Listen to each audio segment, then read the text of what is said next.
Hello everyone, Dan here from the Next Issue Podcast. On today's video, I'll be doing a review for Long Bright River, the first episode. This is a new series on Peacock. I'll give you a little bit more of insight into that. But it appears that Peacock dropped this whole series on there. It's 8 episodes long. I wanted to check out the first episode to see if it's something maybe worth getting into. I like a police crime, I like a crime show. I like a show that will give me a little bit of mystery and intrigue and suspense. This one feels like pretty, um, just very dramatic, and especially the topic that it kind of touches on. So, let me tell you a little bit about the show. Long Bright River is a crime drama series that premiered on Peacock recently on the 13th. The series is an adaptation of Liz Moore's 2020 novel of the same name, and like I said, it consists of 8 episodes. It's set in Philadelphia's Kensington neighborhood, and the story follows Mickey Fitzpatrick, portrayed by Amanda Seyfried, who is a police officer grappling with the challenges of the opioid crisis as she investigates a series of murders targeting female drug addicts. Mickey's personal life becomes intertwined with her professional duties, especially as she searches for her missing sister, Casey, played by Ashley Cummings. The show stars Amanda Seyfried as Mickey Fitzpatrick, Ashley Cummings as Casey, Nicholas Pinnock as Truman Dawes. We also have Callum Vincent and John Doman in other supporting roles. I won't go into their characters yet because I don't want to spoil anything too big for the show. The series was co-created by Liz Moore and Nikki Toscano, who is also serving as the showrunner. Toscano is, and Hagar Ben Asher directed the opening episode, which is the one that I watched. I think from what I've seen online, it's been a few mixed reviews. I think Seyfried's portrayal of Mickey has been praised for just like depth and authenticity. However, some critics feel that the show it blends the some of the things that it set out to do, that it may be a little bit short of those goals. But let's get into what I thought of the episode. I was very intrigued throughout the whole episode.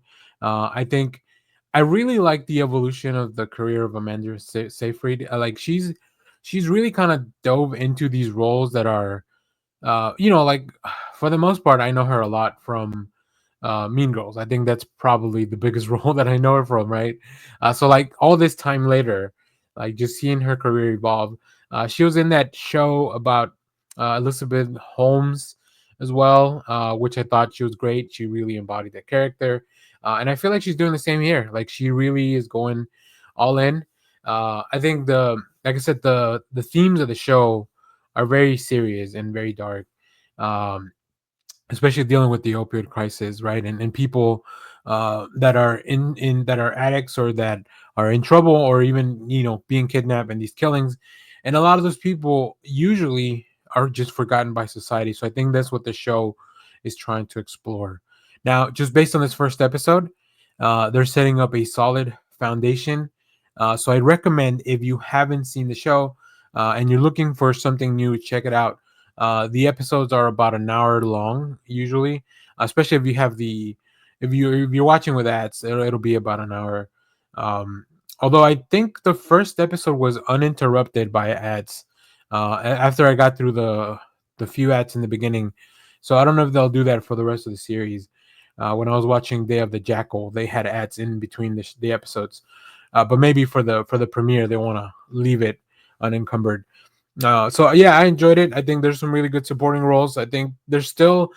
I hope they introduce a little bit more of a support system for Seafried's character, or maybe that's the whole thing of it, like that she's kind of going on this on her own.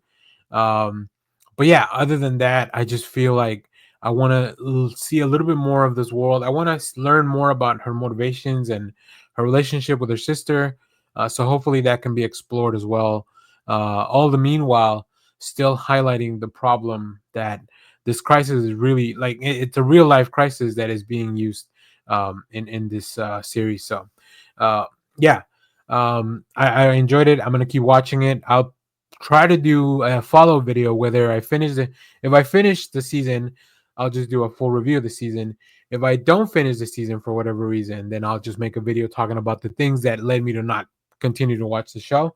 Uh, but recommend it. Yeah, I know there's so many things out there But you should put this at the top of your queue, at least to check out the first episode to see if something that you vibe with. But like I said, I'm a big fan of just like criminal shows and the crime genre overall. I just read another Ed Brubaker, Sean Phillips comic book from their criminal series. So like I'm always looking for the next thing as far as like you know, crime that is grounded and feels realistic and gritty. So as always, thank you for watching, everyone. If you have seen this show, let me know what you thought about it down in the comments. And please stay tuned. We have more comic reviews, trailer reactions, TV recaps, all that fun stuff here in the channel. We have a lot more movie reviews. There's a lot of stuff coming out recently. So stay tuned because we're covering as much as we can, especially on our live shows. We just talk about so much. So thanks for watching, everyone. Bye bye.